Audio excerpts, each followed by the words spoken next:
साथियों नमस्कार। आज हम रीट स्पेशल के तहत साइंस विषय के लिए एक नए प्रैक्टिस सेट को करते हैं। तो आइए देखें।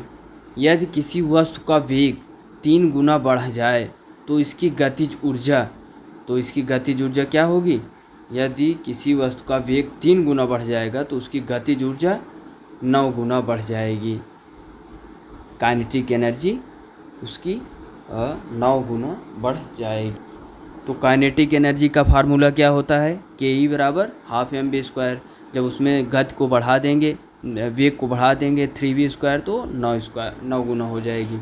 अगले क्वेश्चन की बात करें तो कोई वस्तु 9.8 मीटर प्रति सेकंड के वेग से लंबवत ऊपर फेंकी जाती है तो वह कितना समय वापस ज़मीन पर लौट जाएगी। तो कितना समय लग जाएगा, 2 सेकंड में वह क्या होगी, वापस ज़मीन पर लौट जाएगी। क्योंकि 2 सेकंड में वह क्या हो जाएगी, ज़मीन पर वापस लौट जाएगी। अगले क्वेश्चन की बात करें, एक स्वस्थ मनुष्य का शरीर का ताप होता है तो एक स्वस्थ मनुष्य का शरीर का ताप 37 डिग्री सेल्सियस होता है। तो एक स्वस्थ मनुष्य के शरीर का ताप 37 डिग्री सेल्सियस होता है।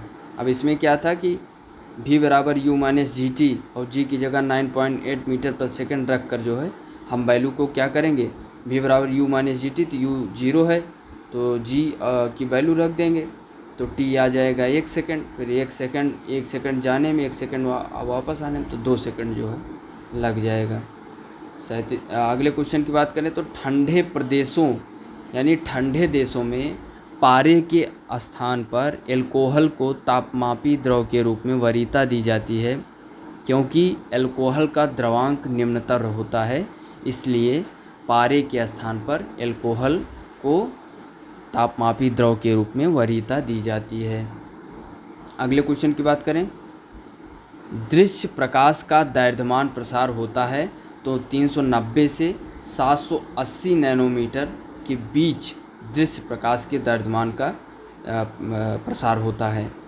प्रदेश के प्रथम कृषि विज्ञान केंद्र की स्थापना की गई तो फतेहपुर सीकर की स्थापना प्रथम कृषि विज्ञान केंद्र के रूप में की गई। युग्मों में से बताना है कि कौन सा एक सही नहीं है। कॉस्मिक बैकग्राउंड, उपग्रह कार्यक्रम एक्सप्लोर, कोप, फैल्कॉन, समुद्रगत केबल तंत्र, डिस्कवरी, अंतरिक्ष शटल, अटलांटिस अंतरिक्ष स्टेशन, यही हमारा क्या है, सही नहीं है। बाकी कॉस्मिक बैकग्राउंड, उपग्रह कार्यक्रम एक्सप्लोरर, कोप, फैल्कॉन, समुद्रगत केबल तंत्र, डिस्कवरी, अंतरिक्ष शटल, तो विकल्प डी हमारा सही नहीं है। कितने प्रकार की क्वांटम संख्याएं होती हैं, तो 4 प्रकार की क्वांटम संख्याएं होती हैं, यल, यम, यन और यस, यानी स्पिन, द्विगंशी और चुंबकी। तो ये होती हैं जो है हमारी क्वांटम संख्याएं। अगले क्वेश्चन की बात करें, किस अम्ल का उपयोग सीसा संचायक बैटरी में किया जाता है। तो किस अम्ल का उपयोग सीसा संचायक बैटरी में किया जाता है, तो सीसा संचायक बैटरी में किसका उपयोग किया जाता है, सल्फ्यूरिक अम्ल का। अगले क्वेश्चन की बात करें तो कौन सा एक प्रोकैरियोट्स और यूकेरियोट्स के एकांतर व्यवस्था का सही क्रम है। तो इसका सही क्रम क्या हो जाएगा, वायरस, अमीबा, जीवाणु और हाइड्रा, इसका सही क्रम है। अगले क्वेश्चन की बात करें तो यह अपने सामाजिक व्यवस्था के लिए प्रसिद्ध है। तो अपने सामाजिक व्यवस्था के लिए मधुमक्खी क्या है, प्रसिद्ध है। किस रोग का संबंध गंभीर रूप से सोच एवं याददाश्त के खोने से है, तो अल्जाइमर रोग का संबंध गंभीर रूप से सोच एवं याददाश्त के खोने से है।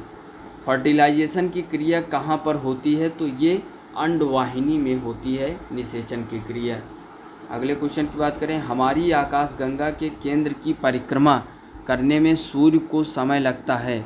तो सूर्य को कितना समय लगता है, 25 करोड़ वर्ष सूर्य को समय लगता है हमारी आकाशगंगा के केंद्र की परिक्रमा करने में सूर्य का जो समय लगता है। विद्युत प्रतिरोध की इकाई होती है, तो विद्युत प्रतिरोध की इकाई ओम होती है। अगले क्वेश्चन की बात करें तो प्रकृति के लिए विज्ञान की मान्यता है, तो प्रकृति के लिए विज्ञान की मान्यता अंतरिम है। अगले क्वेश्चन की बात करें, कौन सी उच्च प्राथमिक स्तर पर विज्ञान की सीखने सिखाने की मुख्य अपेक्षा है? तो प्राथमिक स्तर पर विज्ञान के सीखने सिखाने की मुख्य अपेक्षा जो है, प्रश्न और जांच पड़ताल कौशलों का अर्जन करना, साहित्यिक साक्षरता का निर्माण करना, विज्ञान और कला के अंतर संबंधों को समझना, प्रतियोगिता परक परीक्षाओं के लिए शैक्षणिक श्रेष्ठता अर्जित करना। तो प्रश्न और जांच पड़ताल कौशलों का अर्जन करना, यही हमारा सही हो जाएगा। पानी बीजों के अंकुरण को कैसे प्रभावित करता है? पता लगाने के लिए शिक्षक ने विद्यार्थियों को सेम के बीज के रुई के पत्तों पर भिगोकर तो रखने के लिए कहा। तो ये क्वेश्चन हम पहले प्रैक्टिस सेट में कर चुके हैं। थोड़े बीज गीली रुई पर, इसमें बताना था कि कौन सी सलाह देना भूल गए। अगले क्वेश्चन की बात करें, कक्षा 8 के किसी विद्यार्थी का यह कथन कि हम पृथ्वी पर रहते हैं और यह गोल है और यही कारण है कि कोलंबस का जहाज़ अपने प्रारंभिक बिंदु पर लौट आया। कक्षा 8 के विज्ञान शिक्षक के लिए इस पर प्रतिक्रिया के लिए सर्वोत्तम सलाह। तो पहली सलाह है, अंतरिक्ष से लिए गए चित्रों को प्रस्तुत करके बच्चों की संकल्पना को चुनौती दीजिए और उसे यह समझाने में सहायता कीजिए कि पृथ्वी की त्रिज्या कितनी अधिक बड़ी है। इस कथन का निराकरण करिए और बच्चे से कहिए कि पृथ्वी ग्लोब की भांति है और हम गोल पृथ्वी की सतह पर रहते हैं। उसे यह स्पष्ट कीजिए कि यद्यपि पृथ्वी गेंद की भांति गोल है, परंतु यह तस्तरी प्लेट की भांति वृत्ताकार प्रतीत होती है।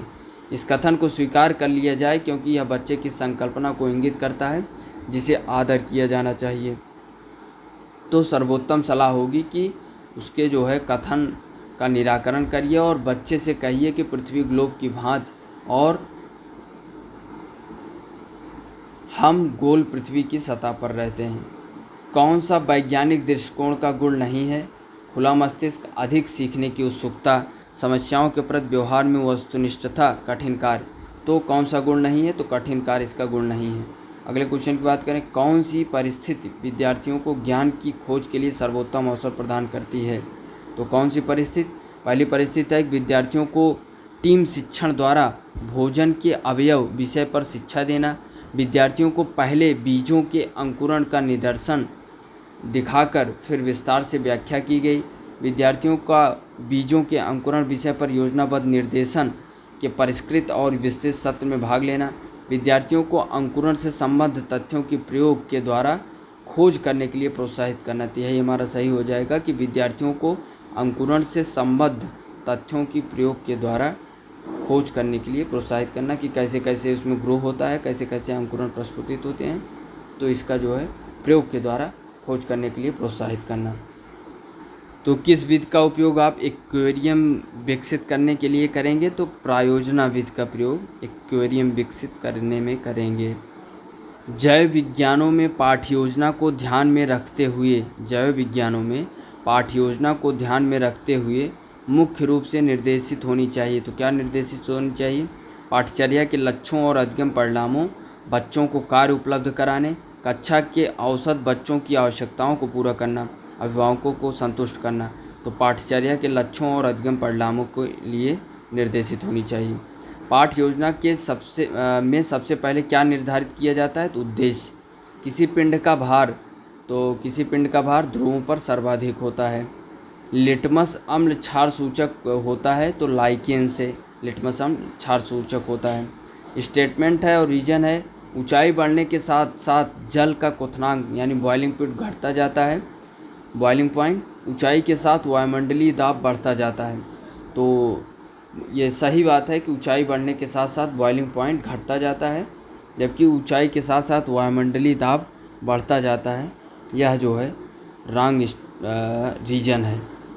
जबकि यदि दिया रहता है कि ऊंचाई के साथ वायुमंडलीय दाब घटता जाता है, तो रीजन भी हमारा क्या होता? सही होता। अगले क्वेश्चन की बात करें तो वायुमंडल हमारे ऊपर बहुत अधिक दबाव डालता है, परंतु हम इसका अनुभव नहीं करते। इसलिए नहीं करते कि हमारा रक्त वायुमंडल के दबाव से कुछ अधिक दबाव डालता है, इसलिए हम इसका अनुभव नहीं कर पाते। किसी वस्तु के त्रिविमीय प्रतिरूप को अंकित तथा पुनरावृत्त करने की तकनीक का नाम है। तो जो 3 डायमेंशनल किसी चीज़ का निरूपण किया जाता है तो उसे हम होलोग्राफी कहते हैं।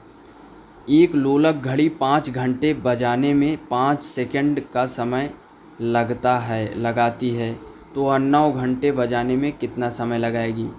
तो लोलक घड़ी 5 घंटे बजाने में 5 सेकंड लगाती है, तो 9 घंटे बजाने में कितना समय लगाएगी। इसमें थोड़ा सा रंग हो गया है, जबकि 5 घंटे बजाने में तो 5 सेकंड, तो 9 घंटे बजाने में 9 सेकंड।